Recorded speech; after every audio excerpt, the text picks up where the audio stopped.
Namaste, Hare Krishna, everyone, and welcome to this introduction session on trauma-informed yoga and energy healing. And I'm sure today we're going to dive into a very different world, the world which we never saw in our own bodies. So I extend my warm welcome to all of you who are here live today. And also, please accept my regards for those who will be catching up on the recording. So let's begin today's class. I'll share the screen, I'll share the slide.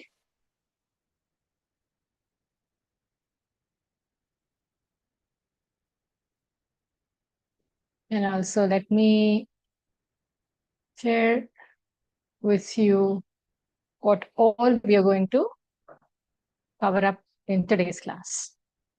Before that, a quick check. Am I audible and visible? Okay, great. And also, I would be glad if you can keep a notepad and pen with you, just in case if you have any questions, just so that we don't break the flow of our class. I would love to take up a lot of questions, but at the end of the class.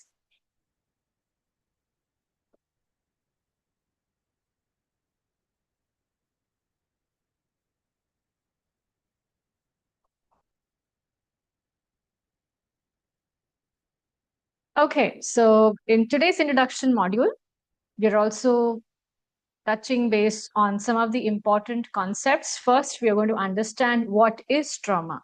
We're going to try to understand how trauma is not just an event and how our body remembers and stores every experience, how it does that, what happens to our nervous system when it gets stuck, what it means to get stuck. And we will explore precisely on our fight, flight, and freeze, fawn, and more responses around it. Now, we will be going to the depth of this during the entire course, but today I will touch base on the basics, yet very foundational and important knowledge around it. This is really eye-opening for many who have never understood that why their behavioral patterns are the way they are, why they are not able to bring up some change in their lives, what's happening, especially if you've gone through something emotionally disturbing. We'll also understand how we'll blend this nicely, that how yoga and science together can really help us, how this ancient yogic practices and which are very much backed up by research, modern science will help you to release this tension, trauma. It can regulate our nervous system and we can learn the art of connecting with our body. And we're going to explore a very important model today. Many of you might have heard about this, Panchakosh. However, today we will try to see it with the lens of trauma. So we will see how trauma healing or work with trauma can happen considering Panchakosh model and what is the significance of it. So on that beautiful introduction, let's begin today's class. Let's first understand what is trauma. Okay. Okay, what is trauma? Now, maybe many of you might have gone through it already and you're processing something, or maybe you're not aware. So let's understand trauma with a beautiful example. Imagine a surge of electricity that overwhelms a circuit, causing a short, right? Trauma is very similar to that. It's not just a random bad event, but rather the body and mind's response to an experience that is perceived as something dangerous, life-threatening, or overwhelmingly distressing. And in such situations, individuals, we feel utterly helpless to cope with it at that point or escape from it. So it's not about what happens to us, it's about what happens inside us. Okay, so trauma is not is not what happened. It was what we had to put on hold in order to go on. Sometimes we had no option in that moment, but we had to go on. So we put everything how we felt on hold. So this is actually trauma. It's not that what happened, but what we had to put on hold that we cannot process at that time in order to go on, in order to survive, right? So the main key point here is that we can say trauma is often defined by a lack of resolution of the intense emotion and physiological responses triggered by some overwhelming event. What happened with the energy now at that point of time? The energy of that stuck survival response remains trapped in the body. This is a very important understanding that the energy gets trapped in the body. This is where holistic yoga science, comes in picture, that we cannot solve, release, work through traumas just by talking about it or by just doing some mental work. It requires somatic practices as well. So somatic practices, embodiment means doing something with the body, because this survival response remains trapped in the body for a very long time. Let's explore some examples of traumatic experiences. It can be a single event or it can be a prolonged. Okay. So acute trauma can be a car accident, some natural disaster like earthquake, uh, tsunami, sudden loss of someone. Chronic trauma can be ongoing domestic abuse, prolonged neglect, bullying, living in a war zone, or any kind of chronic illness that one has. Then we have complex trauma as well. These are often interpersonal traumas. They are repeated and can happen especially in childhood, leading to pervasive developmental impacts. It can really impact on how you are growing. And there can be also vicarious trauma. Vicarious trauma means experiencing trauma secondhand. Let's say you are a therapist or a caregiver, or somebody in your home is going through some chronic illness, life-threatening disease, and you are around. Even that can be the whole trauma of just taking care of the whole stuff happening for someone who is chronically sick. Can also get you into a vicarious trauma, which is a second hand. Okay? So precisely after understanding this, what happens now? What happens to our nervous system is something that we should definitely understand here. Just a minute. Can you a quick? Can you all? Yeah, you can all see the slide. A quick check, right? Jigna, I see you. So I'm asking you. Yes. Okay. Great.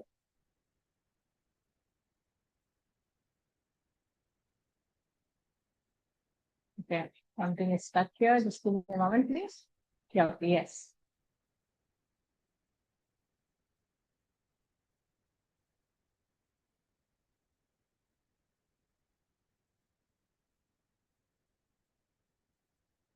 Okay, my slide is not moving to the next one. So I'm just figuring it out.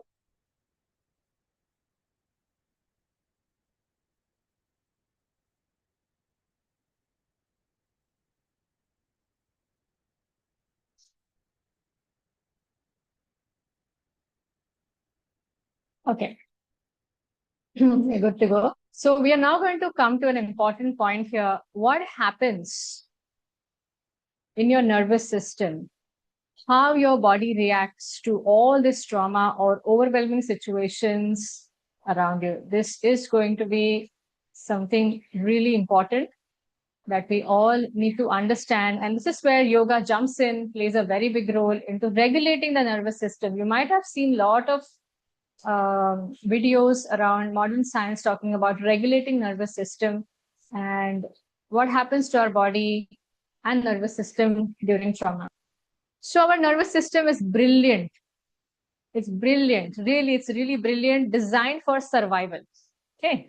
So when faced with danger, understand this common thing that why actually everybody's talking about this nervous system regulation and why it feels stuck or it's not regulated.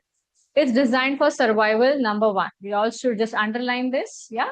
So when you face any perceived danger, yeah, when you faced with any danger, it activates a series of automatic primal responses. Right? Now, trauma usually occurs when this responses get stuck, it gets either stuck or dysregulated. Who is the key player in our nervous system who does all this? That system in us is called as ANS, or autonomic nervous system. And we all know about it. It has two branches, as you can see. Sympathetic nervous system. And let's call this one. Remember this keyword again for this. If you want to remember that what it does in trauma to some. Sympathetic nervous system is the accelerator. You know, whoever drives, you know, accelerator and brake, right? So this nervous system, sympathetic nervous system is accelerator one, which is giving the responses like fight, flight, and fawn. And what is this? It is your body's alarm system. Okay. It is your body's alarm system. When danger is perceived, your sympathetic nervous system is flooded with stress hormones like adrenaline and cortisol. Your heart rate jumps up, it skyrockets because it wants to pump blood to muscles.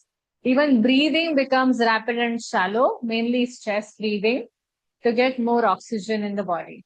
And muscles also, they get tense as they are ready for action. Digestion shuts down completely. And the brain perception becomes like a tunnel vision. You only end up focusing on the threat, right? And the responses can be either fight. Fight means you become aggressive, you confront it, or you flight. Flight means running away or escaping. And there's another response called as fawn. Fawn basically means people pleasing, often seen in the family or interpersonal traumas. People pleasing is also done.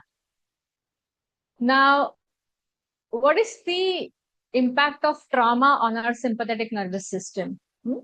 Now, in trauma, the sympathetic nervous system can remain chronically for a long time. It can get activated, leaving you always feeling on edge, anxious, irritable, hypervigilant. Always you are like, everything feels like a threat. Every small call, email, message, something that you need to turn around, everything feels like a threat. You can even have panic attacks, even when there are no immediate threat that exists.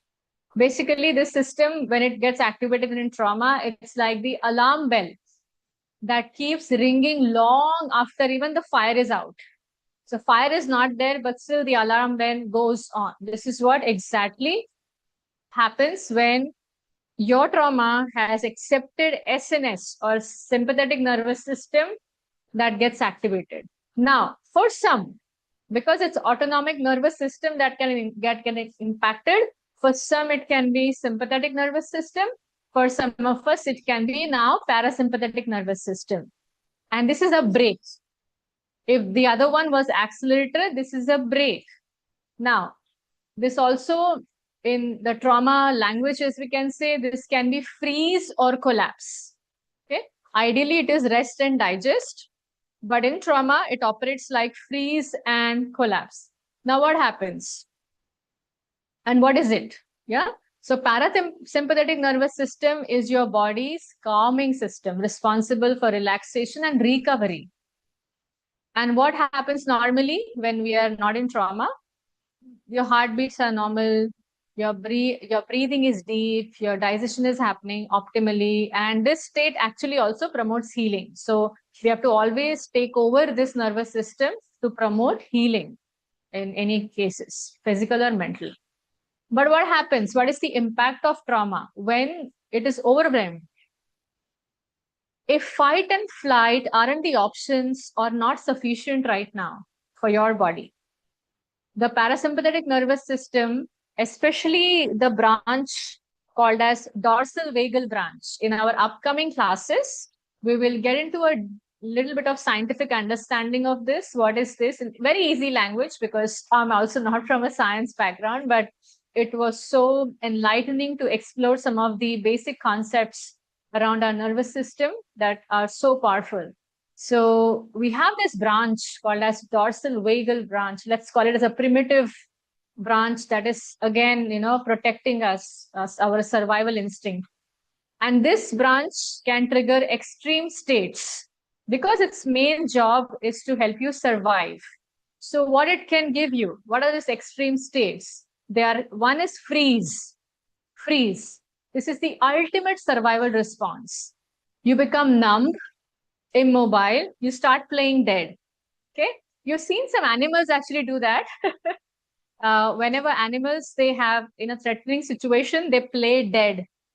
So you see, even they have this response, and even we have it. Your mind might just completely disconnect, disassociate with that trauma.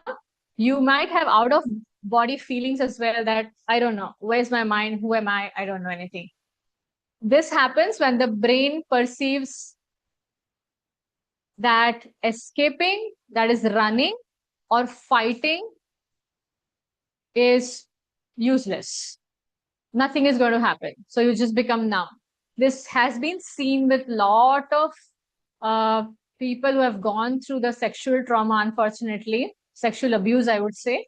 So some, especially within the families or known people who are actually abusing them, it is seen that their nervous system gets into freeze because they know that there's no point if I'm going to run. I can't run. I have nowhere to go. It's my own people and family.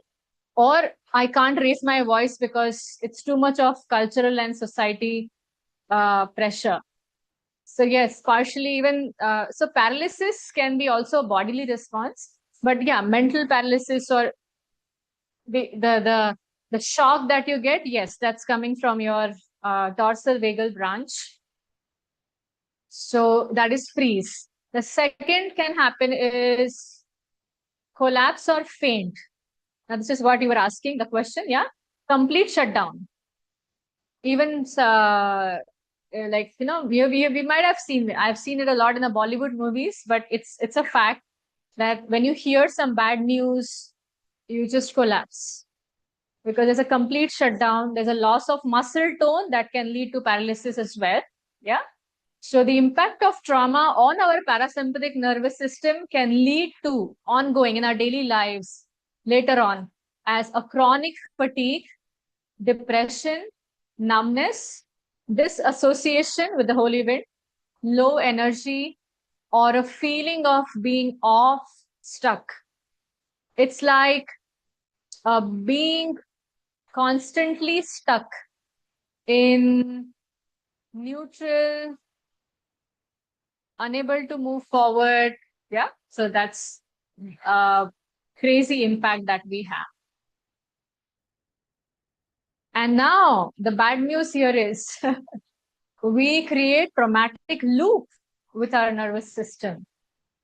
Now, trauma often involves the nervous system getting trapped in the survival responses. All of this, whether sympathetic, fight, flight, freeze, fawn, all of this are our survival responses.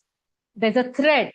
The intense energy of fight, flight, or freeze never fully discharges, leading to a constant state of either alertness or shutdown, impacting our ability to feel safe, connect, and live fully. Yeah, this is the an impact of our nervous system. So it's like either you're on a go pedal or you're on a brake one, right? Now, as I said, that trauma often traps in your body in these reactions, leaving you constantly either alert or shutdown mode. let's see further. Now, after understanding basics, we will definitely go more deeper into each concept, into our modules, especially our nervous system part, and how to again tell our nervous system through some of our practices that, okay, it's safe now. The trauma is over. Let's learn safety. Let's learn that it's all gone. And it's a very unique and different modality on how to do it. So it's very nice to understand this concept of Panchakosh. Many of you might know this concept of Panchakosh. Uh, this is in one of the scriptures of, Taittiriya Upanishad. I'm sure many of you might have heard of this concept, but we are going to explore it in a different way. We will be seeing it with the framework of understanding trauma. This concept, for those who are not aware, is originating from the Taittiriya Upanishad, which offers a profound framework for understanding the layers of our human existence, where the first layer, as you can see, is our physical body. This is very easy layer, and it's people are usually now trying to take care of their physical body, but trauma impacts all the layers. This is where, that is why we are trying to understand it through Panchakosh model. By its very nature, the way trauma is can impact all these layers, creating dysregulation and disconnection. So it's not just impact our physical body. In fact, that's just to say so, the trauma impacts the physical body the last, always keeps it there, inside there. Okay. But the body is the first one that keeps reminding us that we are holding on to the trauma. It never forgets. Maybe the mind forgets sometimes. With the passing time, the mind can disassociate with the event, even to a certain extent emotionally, but body is the last one to forget it. And as I'm reaffirming this and emphasizing this, that why yoga is so important, that movements involved in yoga can help to bring this release of suppressed energies in the body, right? So, having said that, we have this first layer, which is Annamaya Kosh, the physical body. The second layer is the storage of our energetic body, our prana shakti, the pranic body. Third is our mind and emotions. Yeah, we also have in us, right? We can't see this. See, we can't see. All these layers are now subtle, but even science is talking about, maybe not in the language of Panchakosh, but it's talking about mental, emotional connect and physical body. So they are talking about this mind body connect a lot when it comes to healing, trauma, diseases, medicine, how they work on us. So all of this is interrelated. Even science approves this. We also have a layer deeper inside, which is intellectual sheath, that is Viganai Kosha, our wisdom body, that is so much in touch with our intuition. And finally, our Anandamaya Kosh. So, of course, I'm going to go a little more deeper for next few minutes on each of this layer. And we will be combining the Panchakosh with trauma healing that provides a very holistic and integrated approach to recovery. So, for now, I'll take you through the names of certain concepts in healing, but obviously the whole module, the courses are designed so that we can take you through the deeper aspects of application as well, that how do you now apply these practices, the healing practices for recovery in each of these layers as well. So let's get into the next slide now. Yeah. Annamaya Kosh, the first layer. Okay, this is the most outermost layer or physical form. And trauma, how does trauma manifest here? The trauma manifests here as chronic pain, tension, stiffness, physical symptoms of anxiety. Although anxiety is in the mind, that is Manomaya Kosh and Pranamaya, but physical symptoms like rapid heart rate, shallow breathing, fatigue, or even complete disconnect with the body. Okay, so the nervous system can get stuck in the fight, flight, freeze, and fawn, leading to physical collapse or bracing, right? So how do we heal trauma? What are the practices for our Annamaya Kosh, which is so important? Gentle movement and somatic practices. Here comes trauma-informed yoga, which is one of the important module of our entire course. So trauma-informed yoga is really different than many of us might be practicing poses, forcing into the poses, or doing poses with certain mindset, but slow mindful movements emphasizing more grounding to re-establish our sense of safety and presence. These two words are your key to healing. Even for those who are not planning to join the entire course, trust me, if you know the art of bringing in safety and presence in the body, that's it. This course is all about that. If this reminder serves you that, okay, I'm aware how to bring safety in my presence, you don't need this course actually, or you don't have to learn the art of doing it. But there are different adaptive modifications of trauma-informed yoga asanas that we will teach you over the period of this courses. Along with asana, we will be also sharing, or what really helps is somatic experiencing exercises. This focuses on subtle bodily sensations, and it works on the concept of pendulation. Pendulation is moving between activated and calm states to discharge trapped energy. This is very important. Process of some SE exercises, that is somatic experiencing exercises, pendulation, and also iteration, processing small doses of sensations in the body. Okay, restorative poses that bring deep relaxation in the body and promote a sense of safety and rest. Counteracting the chronic stress that you have been living with is something we try to do in Annamaya Kosh for trauma. And bodily awareness, sensory awareness, and body scans. Learning the art of bringing non-judgmental attention to different parts of the body. To cultivate interoception. Interoception is very important function of our nervous system and body connection, which brings us awareness of internal bodily states. So, of course, having said that, even lifestyle, nutrition, sleep, nature connection, all of this also comes in our Annamaya Kosh. Okay. And that's what we will learn more in our upcoming classes. Pranamaya Kosh, very important. This layer relates to our vital life force, prana, and breath. There's a big connection between both, flowing through our nadis, the subtle energy channels. Now, what can trauma do? Very obvious. Trauma can disrupt the flow of prana shakti, the prana in the body, leading to shallow and restricted breathing, feelings of fatigue, anxiety, restlessness, or even a sense of stuckness energetically. Yeah. So what happens now?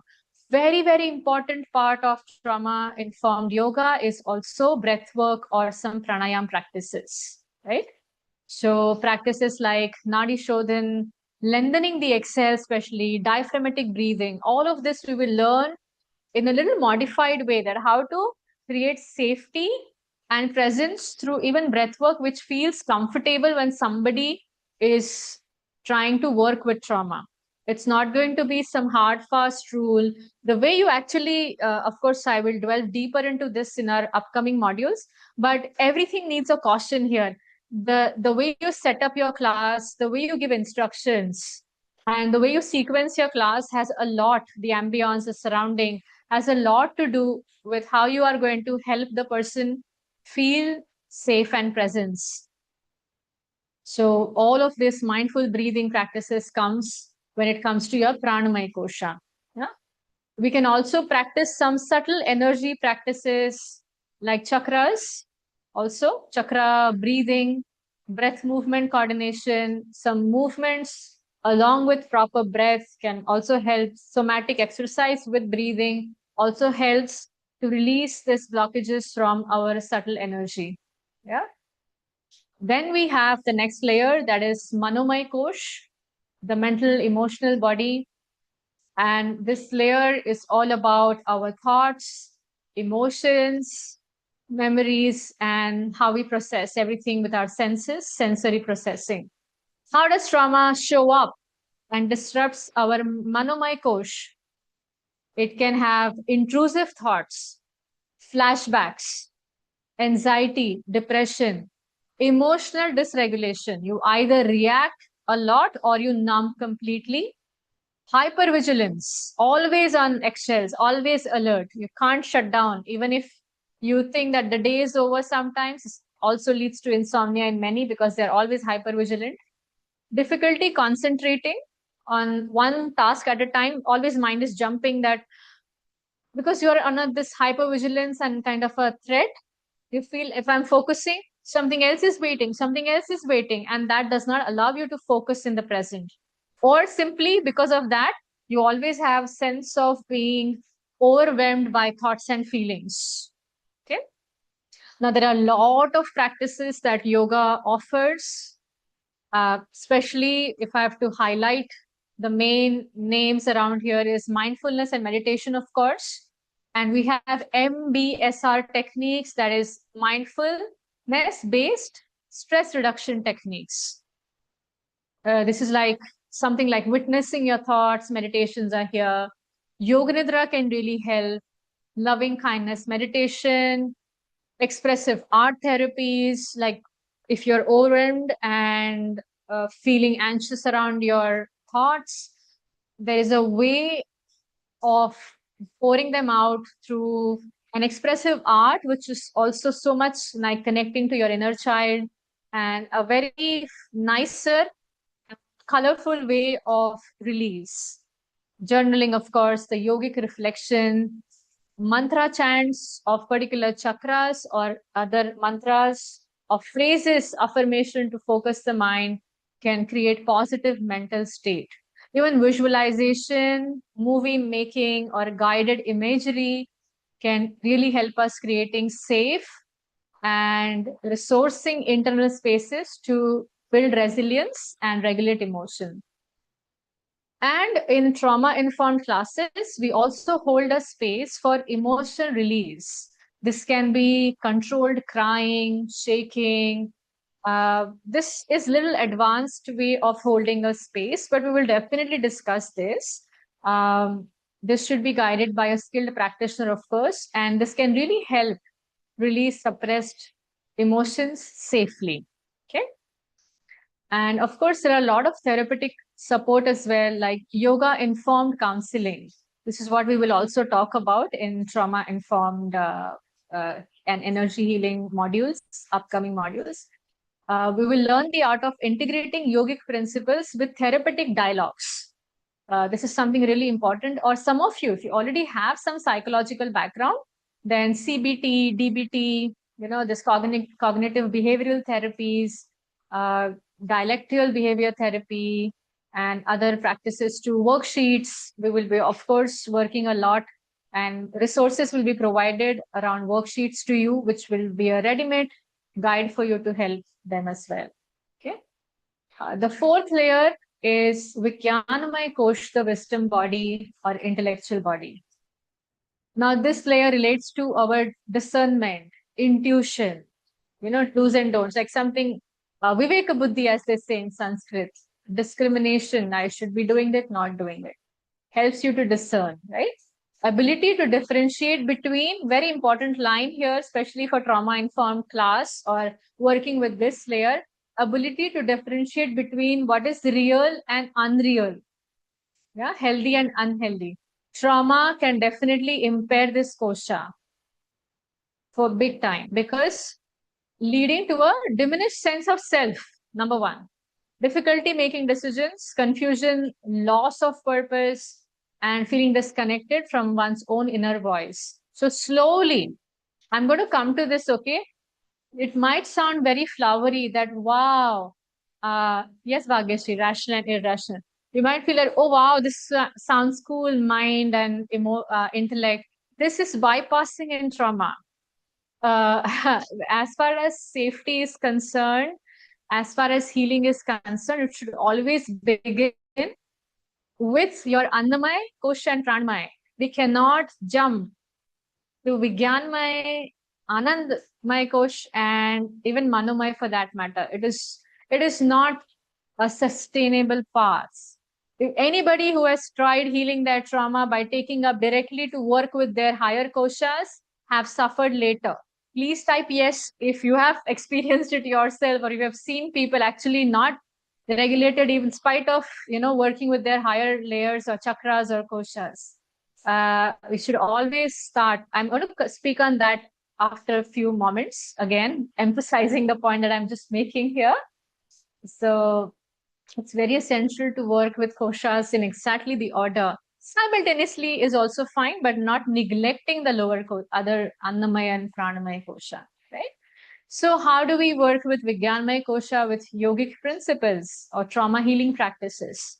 It mainly starts with yoga of wisdom, Jnana Yoga, self-inquiry and reflection, exploring yogic philosophy, understanding the nature of self, exploring our belief system, patterns, and assumptions related to the trauma.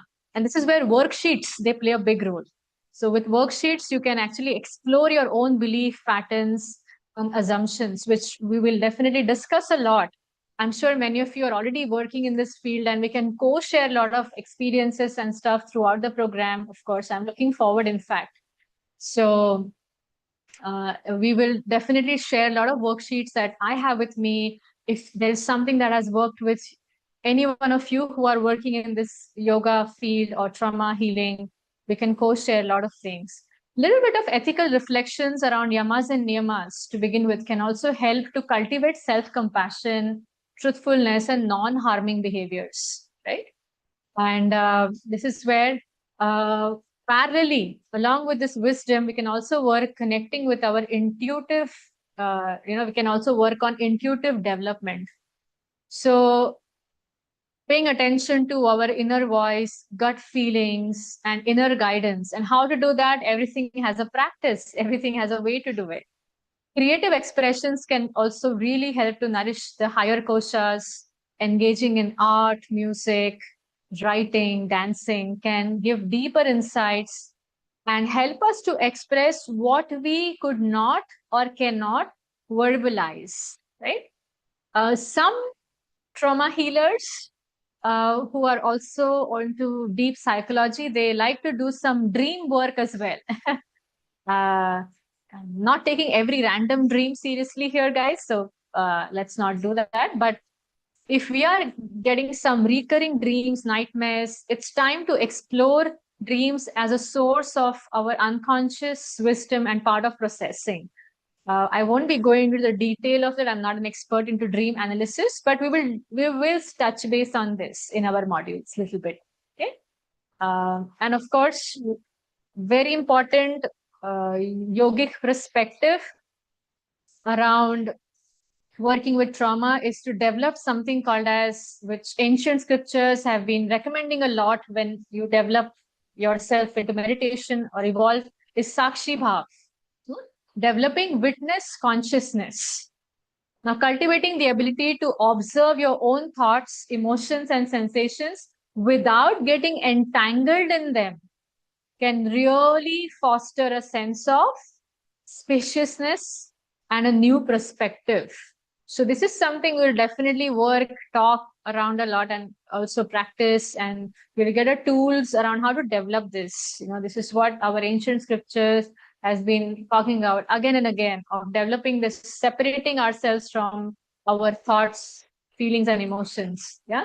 This does not mean suppressing them or disconnecting the body mind, but just learning the ability to witness or observe, right?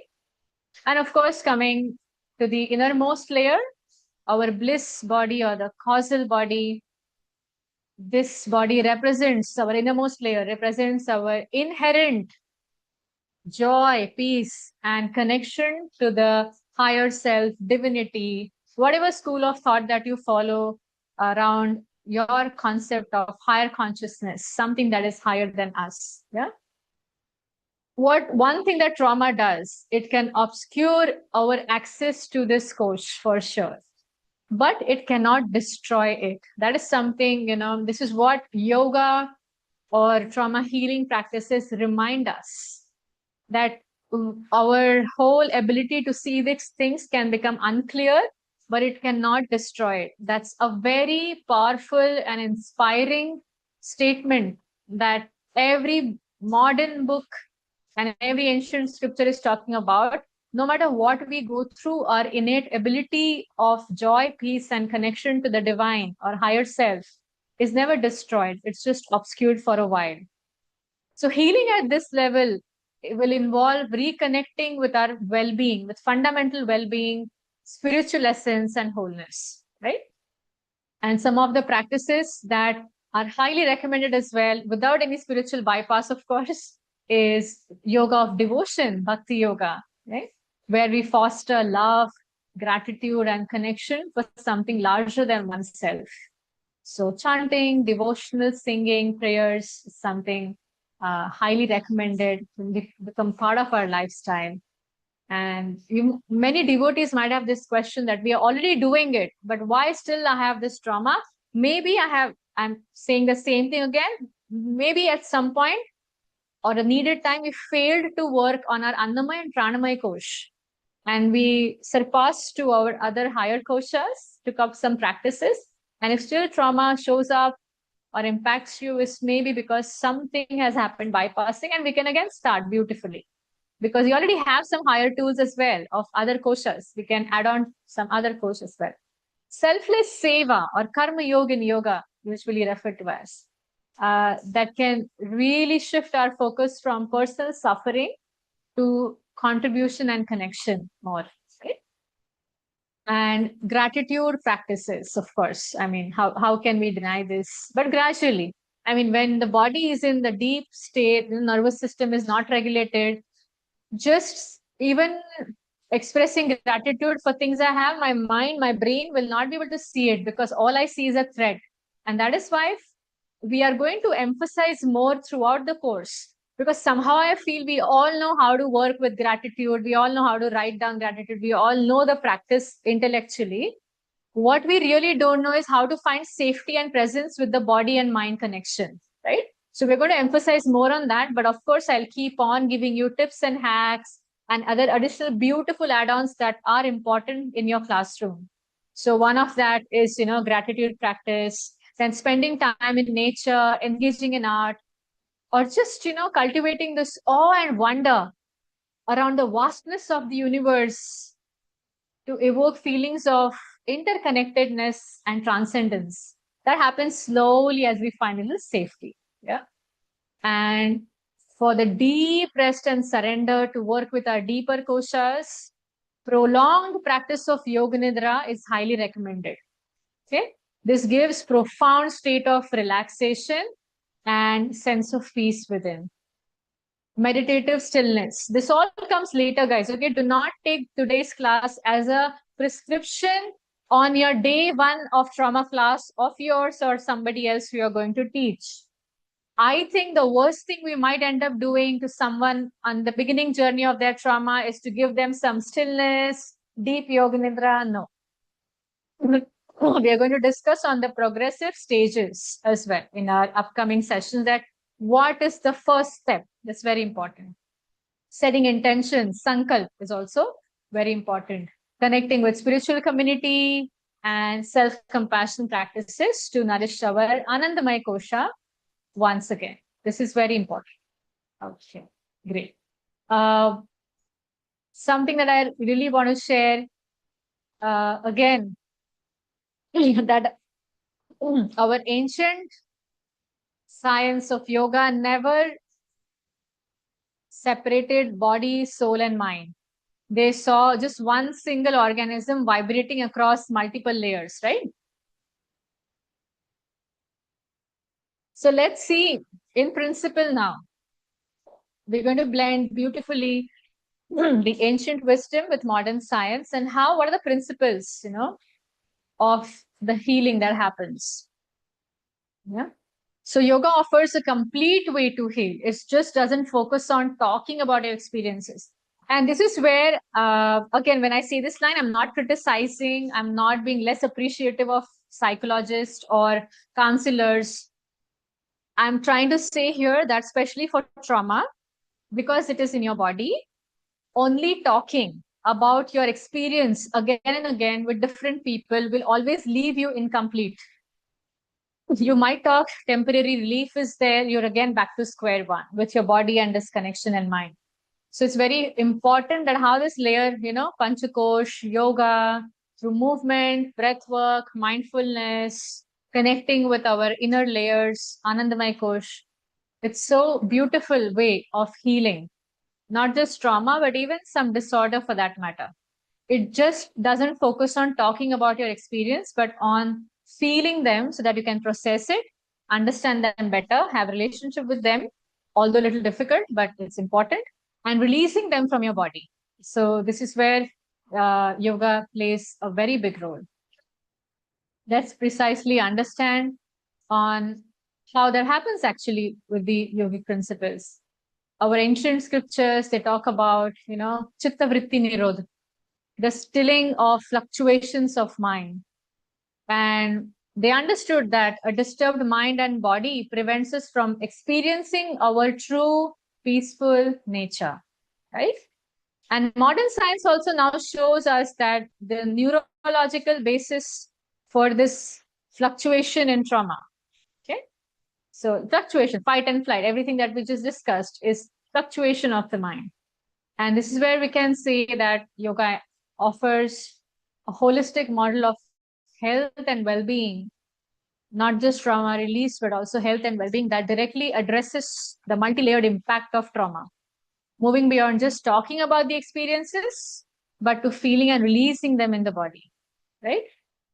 It recognizes, okay, that true healing requires harmonizing all the aspects of our being. And here is a punchline now coming. Even for those who are into spiritual paths already, there could be no spiritual evolution without somatic integration. Now, I'm not saying here that what is somatic integration, by the way, first, before I move next. Somatic means body. Till the time you don't find this connection between your body, breath, mind, there is no spiritual evolution. Even some of the bhakti scriptures, they talk about this. I just had one recent conversation with some were also mentioning this, that if we don't work on our suppressed emotions that we have stored inside of us, we cannot achieve the purpose that many of us chanting, going back home, back to Godhead, or whatever for you the higher purpose is. We cannot achieve that, raise in our consciousness when it comes to our spiritual paths without our integration of our body, mind, and breath, especially the somatic integration. This has to be taken really seriously, this word. Yeah. So really, yoga's unique power lies in its ability to work on all the levels of our existence, often starting very importantly with the most tangible, that is our body, and moving towards subtle, bringing our nervous system back into balance. That's the goal. So what we do through even yoga and science and scriptures needs to marry when it comes to trauma healing responses, because a lot of research is done on our nervous system on the science front. So re-regulating the nervous system, very important through conscious breathing. Okay. Ancient yogis already knew this actually, that the breath is a bridge between your body and mind, and science confirms that how slow, deep, and rhythmic breathing, especially a breathing practice called as diaphragmatic breathing, directly stimulates our vagal branch, the vagus nerve, the ventral vagal branch of our parasympathetic nervous system. And when this is activated, our rest and digest response, this helps down to regulate a hyperactive fight and flight nervous system, or even a gently frozen parasympathetic, frozen and freeze, it can come back online again.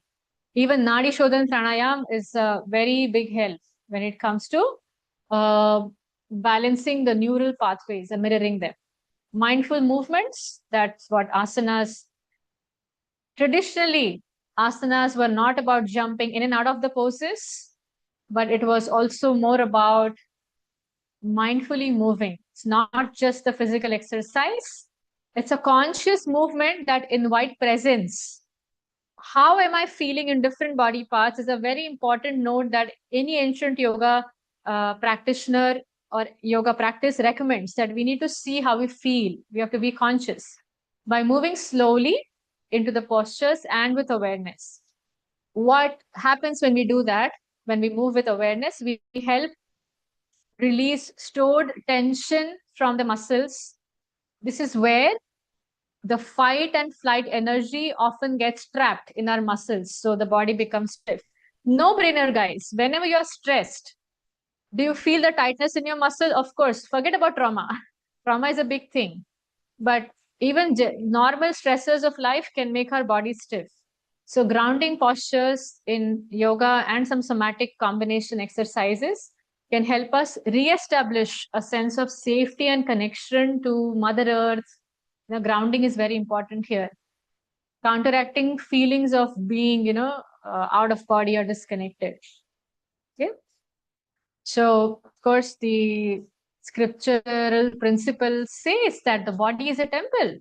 Caring for it through conscious movement is an offering. Cultivating sthira sukham, stability and ease, as mentioned in the postures. So, as we know that how cultivating body awareness is so important for the function in our brain called as, in our nervous system called as interoception, right? So trauma often leads to disassociation, disconnecting from the body to escape overwhelming feelings. What does mean disconnection? I hope you understand that. It's so overwhelming that shut down, the brain shuts down, it does not want to feel anything. It's important that we connect with the sensations again. So yoga can help us, asana, moving, somatic practices can slowly help us to gently reintroduce sensations in the body, helping any trauma individual to safely enter into their bodies. By noticing subtle sensations, we build interoception, that is awareness of our internal body states. Okay?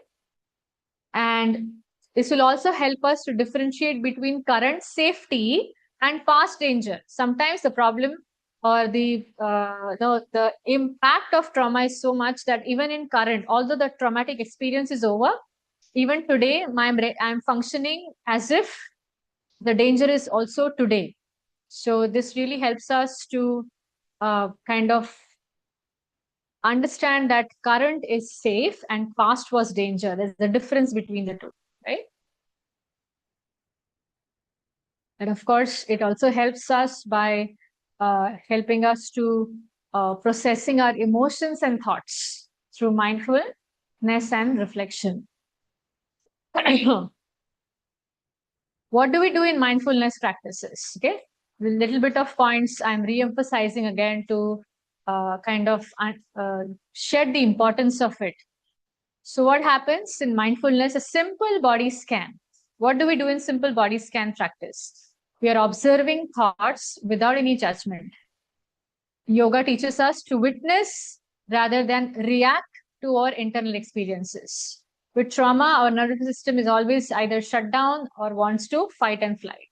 But regulated practices of body scans, mindfulness, they can help us to just witness versus reacting. This creates a crucial space. The small practice of awareness that we always have in yoga. I'm aware of how am I feeling. I'm putting my awareness on how the sensations are. When we learn this art on the mat, in the practices, this art comes with us also in our regular daily lives, where we learn to create a crucial and important space between trigger and response. Let's say there are trauma triggers also. We'll speak about this in our upcoming classes. there are triggers, and it's nice to have a person to have their awareness around what are their trauma triggers. However, we cannot assure them, right, that they will never have these triggers throughout their life. But what we can help them through some of the important scripts around body scan, mindfulness, how you lead it, will help them to have a space where, okay, trigger has come, but there is a space that they're holding now, and they can choose how they respond to it and not react or not go on this, either a brake mode or accelerator mode of our nervous system. This allows better emotional regulation, right? And of course, processing emotion and thoughts can also happen gradually as the person finds safety a little bit with the physical self, with meditations and yoga nidra. Okay? This deep relaxation techniques provide a safe container to process emotions, release any buried tensions, and gently integrate any fragmented experience. Sometimes our nervous system is so much into this trauma that every experience is also fragmented. Everything does not make sense, foggy, confusion is there. But when we sit down in stillness, we will see that how gently we can integrate this fragmented experiences of threat and release the tension. Okay. So Yoga Nidra, as per our ancient scriptures, is a deep relaxation, conscious, done consciously. And what does it do? It allows access to our deeper layers of self, where healing can happen spontaneously, actually. So gradually, if a person finds a little bit of well-being with somatic and breath work, we should definitely introduce Yoga Nidra gradually. So in essence, I can say here that yoga provides amazing practical tools. That's what this course is going to be all about. Of course, it's a beautiful combination of theoretical understanding of body, mind, little bit of scriptural references, but we are going to discuss a lot around practical tools, classroom setup, difference of how you give instructions. And this practical tools and techniques helps us to complete the stress cycle. That trauma lived unfinished. So there was a lot of trauma, basically means I had no option at that time, what to do, helpless. So it's unfinished business. And here you will be doing a big seva or a service to humanity by helping them to finish their unfinished business.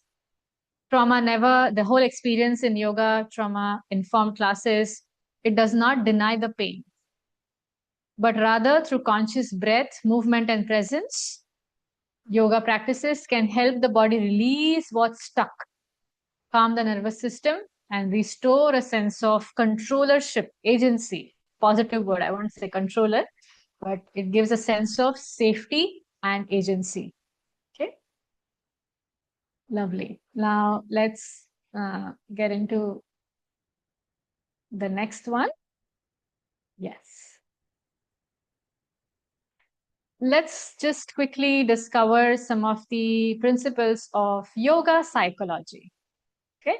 So if you thought yoga is all about just some asanas on the mat, now there's a big psychology that yoga wisdom, yoga philosophy offers us around trauma, around healing, managing the diseases, and all of that. It's a beautiful journey back to yourself. So what something that really yoga does is, before I get into the points in the slide, I also want to just quickly integrate something, whatever we discussed right now, before I jump into the concluding slide here. Safety and grounding should always happen first. Although, see, yoga philosophy is so attractive and people get it into it so nicely that, oh, wow, I want to do the mind work first. Or especially with trauma, I'll just sit and meditate. But again, emphasizing the same point, okay, considerations that you should be mindful around is safety and grounding first.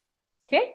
For trauma healing, it's paramount or most important to establish that sense. Often starting with which koshas then? Which koshas will help us to feel safe and grounded? Annamaya and Pranamaya. Rushing into deeper layers without a stable foundation can be re-traumatizing. Let me warn you here. Trauma healing benefits from both bottom-up approaches. So bottom-up and top-down. What does this mean? So addressing the body and nervous system first, like in somatic practices. And top-down approaches would be cognitive and intellectual processes. But it's good to always start by addressing the body and nervous system first and slowly go towards cognitive and more of the intellectual processing. And naturally, our Panchakosha model, this is what science says. But if you see Panchakosh model, naturally facilitates this integration. You always start with Annamaya, Pranamaya, Manomaya, Vigyanmaya, and Anandmaya. Okay. Healing is not linear. Okay. We have to learn the art. This is what even this certified course is designed that way, where we will definitely tell you that the pace and the specific practices should be tailored to the individual's needs, capacity, and readiness. And that is why a qualified trauma-informed education or a little bit of study on it. Of course, our few sessions will be an initiation for you, will be a beautiful foundation laid. But the more you study, the better the experience you get, the better it would be for you to guide someone into this process, especially if you're planning to help others with this. Okay. And remember that koshas are not separate entities, but they are interwoven layers.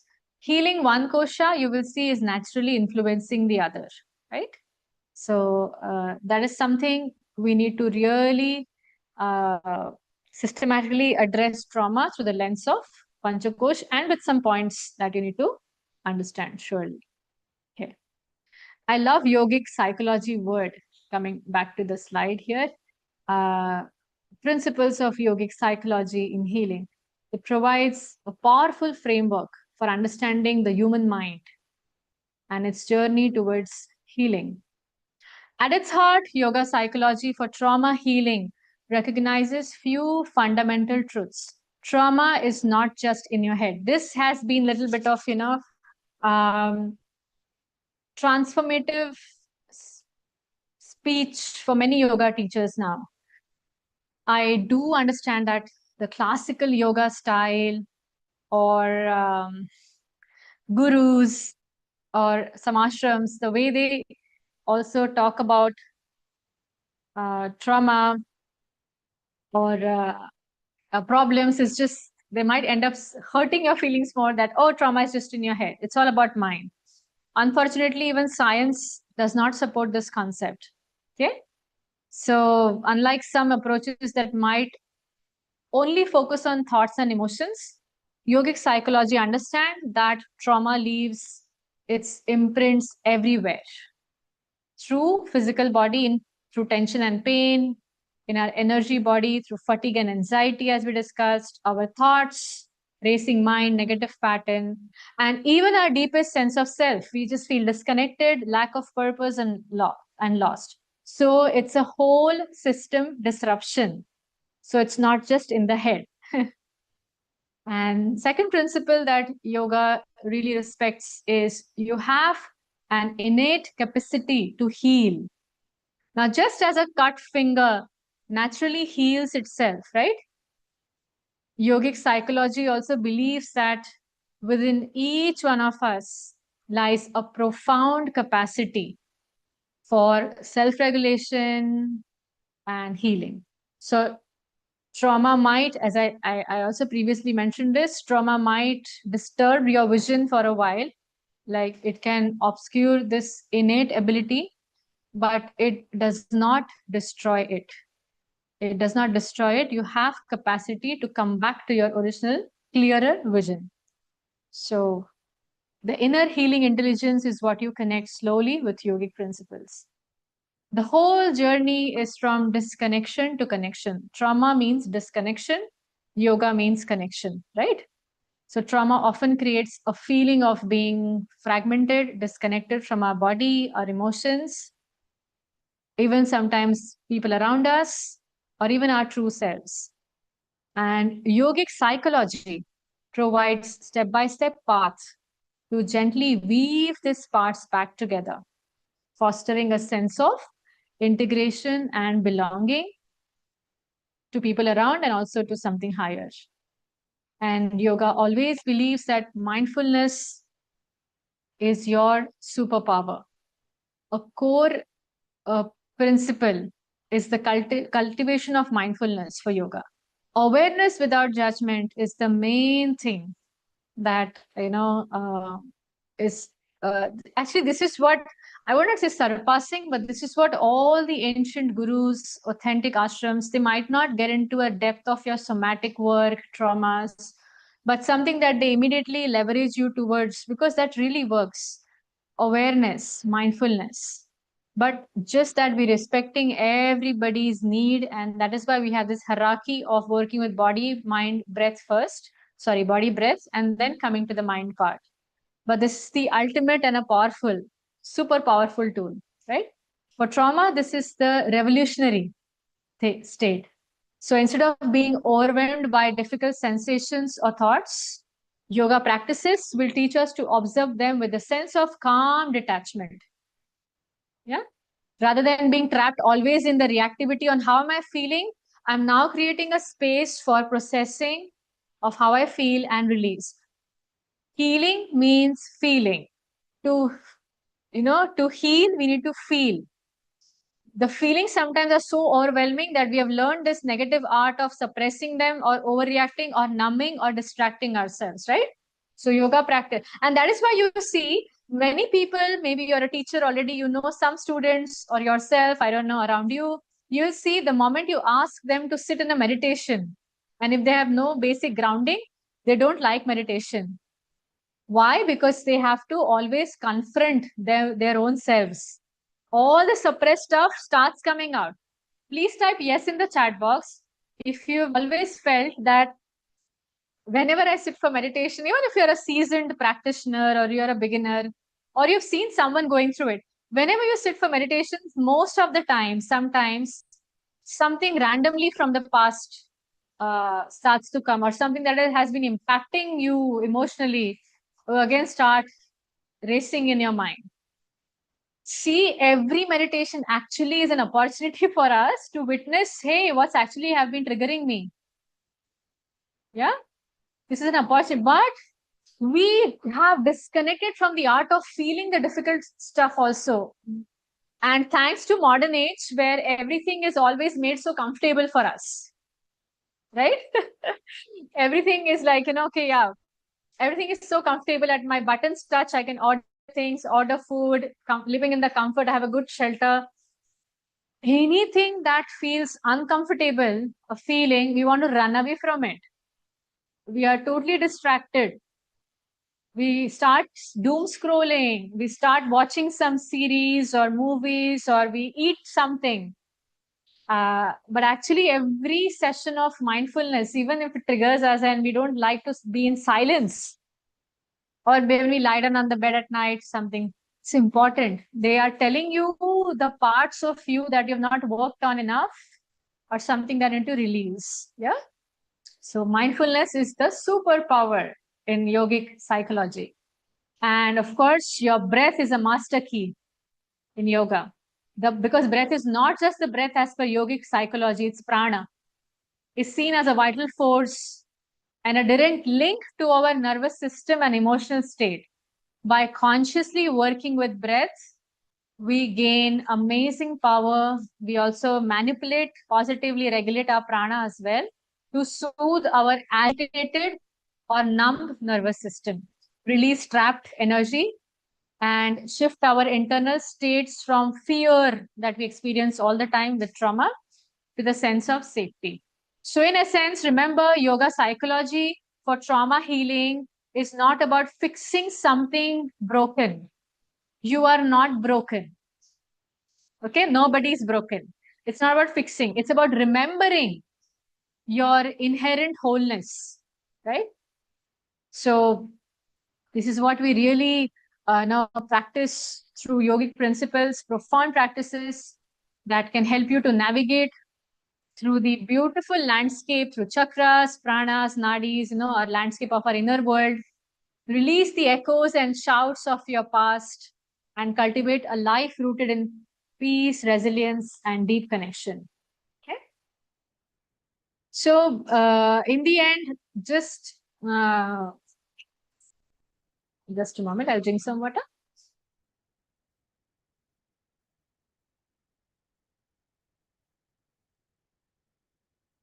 So in the end, just again a gentle reminder on how do we understand about trauma more.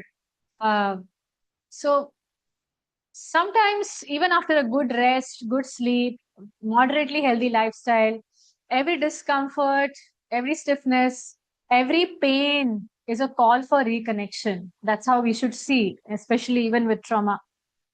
And when you honor that, something shifts, not in a magical way, but in a very conscious and living one. It's really important that we get this knowledge back, because this knowledge was not broken, distorted, or forgotten. What happens actually with this trauma, nervous system, science went one way, and we see science talking a lot about it. Spirituality went another way, right? But the truth was never divided. We were the ones who actually became separated from it. And that's why we've got sick. That's why we feel empty, even when we are surrounded by all this information, right? Today, even neuroscience confirms that the ancients already knew without any device or labs. Okay. So even the cutting edge studies show that trauma doesn't just stay in the memory, it settles down in the body. Some of the prominent psychiatrists and researchers have revealed, these are the study, there are brain scans have been taken. You can Google this and you will see this as well. Have revealed that traumatized brain shifts into continuous survival mode even without any present threat. So if you're holding a trauma in your body and if the brain scan is taken, there is no threat around you, but you are on a continuous survival mode. The nervous system behaves as if the danger is still there. The body lives on high alert all the time, right? There's a person called as Peter Levine. He's a creator of Somatic Experiencing method, and he observed that trauma healing begins with the body and not with the words. And he also noticed, he did some research and noticed that how animals, when faced with trauma, they release stress through tremors, if you have seen, and instinctive movements. I've also seen dogs in my own house. Any kind of threat or fear or some other dog is attacking, they start shaking, they revolve the floor, But what happens? We humans, we suppress that release, and that has, unfortunately made us really sick. Yeah. Sometimes you might think that, hey, I have no trauma, which is okay. Your mind moved on. Your mind moved on. I understand. We all have gone through some things in the past, present.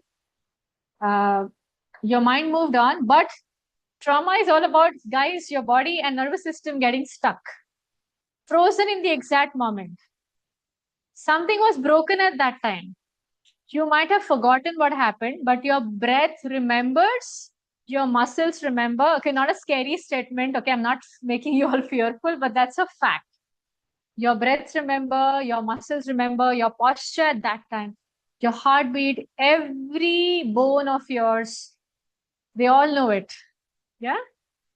And the body is the last place where trauma hides, but the first place it asks for help. I love this line. I'm going to repeat this.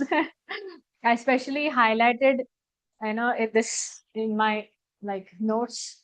The body is the last place trauma hides, and the first place it asks for help. And the key that most people miss in today's fast-paced world is your outer reality is being shaped by your unprocessed emotional biology. And trust me, okay, I'm not offending anyone here. You're repeating some mantras won't work if your body is still vibrating in survival mode. No spiritual evolution will take place, right? And that's why so many people search and search and search something but never change, because they try to heal the mind without freeing the body. And that is why somatic practices, body, asana, all this integration, Panchakosh, is extremely important, guys, right? So on that note, I think this is what I really wanted to share with all of you today. I am done from my side. We'll open up for the questions now if you have any. And then definitely when we go back, not back, when we go further into our teachings, we will be exploring a lot into the depth around the teaching methodology as well.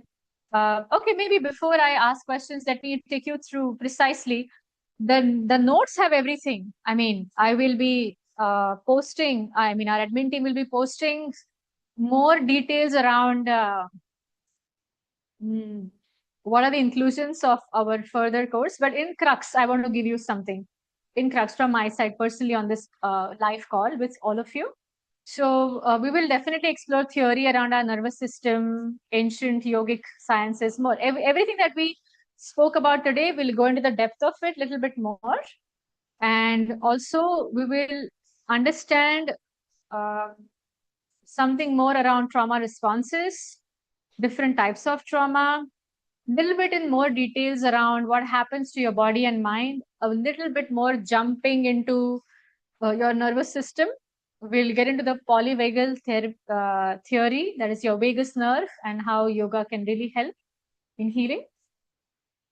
And also we will be exploring something really important, how to bring about safety in your classroom setup, especially if you're looking forward to this courses. If you're already an existing counselor, psychologist, yoga teacher, and you want to dive deeper into this trauma understanding. So we will literally get into the details of even the choices of colors that you might have. And this is the small detail that I'm giving you. There are a lot of things that goes into this. So including what colors you should, that are more inviting and grounding rather than using of some color that can be triggering. What can be a trauma triggers, how to change your instructions for a simple movement or breath work that makes them feel safe, and details of sequencing, creating presence, and lot of scripts, mindfulness ideas, discussion on the practices part. This is the crux of it. There are technical points that I have mentioned in the our like the whole brochure that we have around these classes. So you can definitely, if you're part of our WhatsApp group, I'm sure you've already clicked the link and you have gone through the details of the program, right? So I'll take up some questions now. Is there any prerequisite? No. If you have a background in a little bit of healing or yoga teacher, I think the way you will pick up will be faster for sure, because you have some experiences in dealing with people's mind, emotions, and why they behave the way they behave. So I think it is going to be an add-on help. Having said that, I'm definitely not expecting everyone to join this course who are already experts with what they're doing. If you're a beginner also, this course is definitely for you, but I would say I will give you more studies then. You have to go through some books that I will recommend more if you have no past experience. But it's for everyone. It's also for those who are actually have been in trauma themselves, but have worked through it a little bit, have found some regulation, and feels ready to dive deeper into the theory part to know their own selves. So if it feels safe for you, this course might help you as well if you're already a trauma survivor. Yeah. It's also for personal learnings. This course, Sanjuda ji will emphasize both. You'll have theoretical knowledge as well, and you'll also have practical application. So anyone can join. This course is online. Yeah, we'll be working it through on weekends. We'll meet twice a week with ongoing support going on the WhatsApp, with some activities, assignment, with some reflections that you need to go through, some worksheets that you can, solve. So that's how it is going to be, a 6-module course. If you are interested, if you're part of our WhatsApp community, we'll be posting the details of this course. We've been posting it since quite a few days now. You just have to click on the link and the website will open. You can see that as well. Okay. Now I'll take up some questions from some of the participants who have raised their hands. Yes, Bhagyavati, so nice to see you. Yeah, I'm very happy I found out about this course. Yeah. My pleasure. You were saying, I have a question about how it makes sense to address the body first and then eventually breath and then the mind. But a lot of people, because they are stuck or in freeze nervous state mode, it gets very scary for them to sit with their body. And then talking helps. And I feel sometimes going to the body later makes a very big difference. I know you were saying that with every client, it's different. So I'm curious why that is the case when it makes most sense to start with the body. You already But answered something beautifully in your own question, but you finish and then I'm going to point it. yeah, I'm just curious why it doesn't make sense for more people to start with the body when that has your body has the answers and it makes like more sense. But I know it's different for everybody. But logically, I'm a little bit confused why Sure. it's like that. Yeah. Sure. You just said that some people don't feel comfortable sitting with their body. Exactly what's not we have to do with the body. We have to move the body. Sitting with body will be such a, devastating experience for those holding trauma already. So much to feel just to sit. So moving is important. So what we're going to do with our body is to begin with is not sitting with it, moving it. So shaking, moving, and somatic experiencing exercises is something embodiment. It's very nice and easy. Because everybody feels safe and open. It's nothing to do with their flexibility or tiredness or physical capacity, low energy.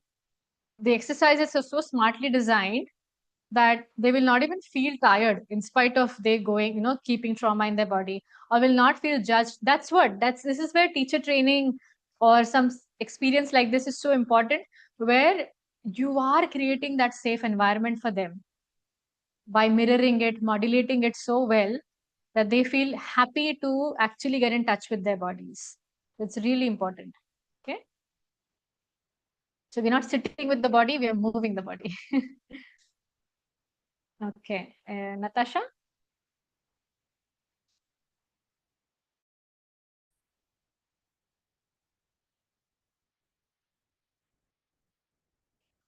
Yes. Just check now. Yes. Yeah, I can. Hi. Hello. Nice to see you also. Yeah, good to see you. So nice to see Bhagya also. Oh, you both were in the same batch. Yeah, we were in the same last year around this time. Yeah. So, okay. Aarti I ma'am, remember. thanks for such a Yes. nice presentation. I had one technical question and one question about the course itself. So, one question was that if, like, I know that the sessions will be on weekends. Suppose if I'm not able to attend a class live, is it okay? Do you think that the recordings would help and that I could address the questions later? Like, I'm not saying I won't be there on both days, but if one day out of the 2 days, say Saturday or Sunday, if I'm not able to come, do you think that it would be okay that I could watch the recording the same day and maybe address some questions the next Yes, day? of course. I think it's a common scenario for many of us with busy lives, and but still we are curious to learn, right? So even I do join so many courses where I catch up the recordings and I connect with the teacher later on. Okay. So if you catch up on the recordings, which of course will provide you, Okay. and then you can put questions, you can email me, you can WhatsApp me if you have my Okay. number. So yeah, that's fine. Okay. And I had a question about the course itself. So on the course description, it mentioned also we will be going over mantras and mudras. Now, for people who have a slightly more, say, like unfamiliarity to these things and prefer maybe a slightly more Western approach, do you think that if something like a mantra is not used as a modality, then the other aspects could still be used for them to help see results? Yeah, absolutely. That is why whether it's chakra healing or trauma-informed therapies, for any healing work in yoga for that matter, always gives a beautiful blend. Whatever resonates with the person can be given. But we cannot compromise on certain things like moving the body, breathing, or doing some mindfulness. But if they don't do some asanas that are named in Sanskrit, but they call it as somatic exercises, very well, no problem, do it. If they call it as breath work and not pranayam, bandhas, no problem. And then if Exactly. they do mindfulness but not dhyana, no problem. Okay. So it's beautifully integrated any which ways, and nervous system understands safety. And if we can bring it through Sanskritam, mantras, or some mindfulness, nervous system will get the right message. So it definitely works. That's what even Western science is doing so brilliantly, actually, right? Around somatic exercise, breath regulation, nervous system regulation. Absolutely. And we're going to blend it because trauma, something, to be honest, the word trauma has no origin in our scriptures, right? Because it True. was at that point of time, it was all about evolved consciousness. But looking at today's world, that how majority of us are coming all the time into survival mode with all the dangers around us, perceived threats, is important to go systematically and holding with whatever yoga has to offer. So yes, we will be actually uh, literally dwelling a little bit more into the scientific way of healing, to be honest. I'm not going to get you totally into Shastras because Shastra and trauma is a correlation that you have made. There is no direct ready reckoners, but science has. So we're going to beautifully blend the two, and that will help for sure. Yeah. Thank you so much.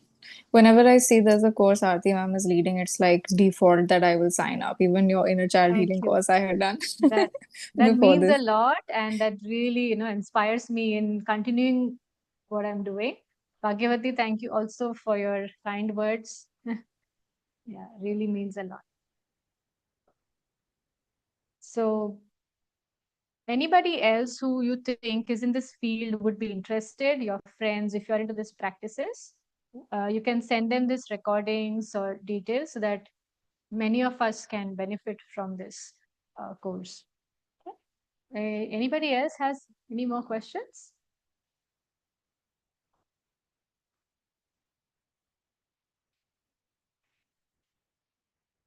Okay, no one?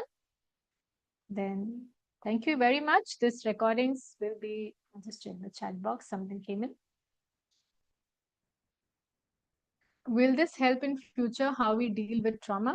Yes, definitely. I pray and hope that none of us, after doing this course, will see the whole thing differently and do not perceive things as traumatic. However, yeah, absolutely, having this knowledge has personally helped a lot as well. Like me, on seeing uh, how I had dissociated my own selves few years ago when there was a traumatic something had happened, loss of someone. And I remember how, like now in future, now I'm seeing like how your question is, will it help me in future? It helped me few years later on dealing with it because I understood that, oh, I have been holding it on into my body and my emotions. And that is why I had some dysregulated pattern. Of course, work is always in progress with all of us, but I clearly now connect the dots that when that traumatic event had happened, the way I perceived it, and the way I disassociated myself completely with that event showed up after 10 years. Can you believe that? I processed it after 10 years because only then I understood yoga's contribution to our emotional health, mental well being deeply. So, definitely, this knowledge is very crucial. This knowledge is very sacred. In fact, as I'm designing this course, I'm reading a lot of books around Western science, combining it with our ancient scriptures. Sometimes I was telling this to Anmol, maybe it's vulnerable, but I'm feeling safe to open up here. I was telling my husband Anmol that, you know what, it's not easy to read trauma book because every time I read something, I'm actually getting triggered. I'm actually getting triggered. Oh, I had gone through this. or yes, this had happened, but it never made sense to me. So I was sharing that, wow, this is so, bringing me even more closer to even next layer of healing now, if required, through this course. So even reading books, few points when they came, which was, close to my situation in past, I just felt so triggered and I was in tears while reading book. So processing happened for sure. So yes, even if you don't want to become a, somebody who wants to teach or train or heal someone with trauma, I think this information is so precious for your mind, emotions, and body. Because I feel the nature of the world is we will go through some ups and downs. But I think it really depends on how we perceive everything. And the courses like this matures and refines how gracefully we go through some situations in our lives, right?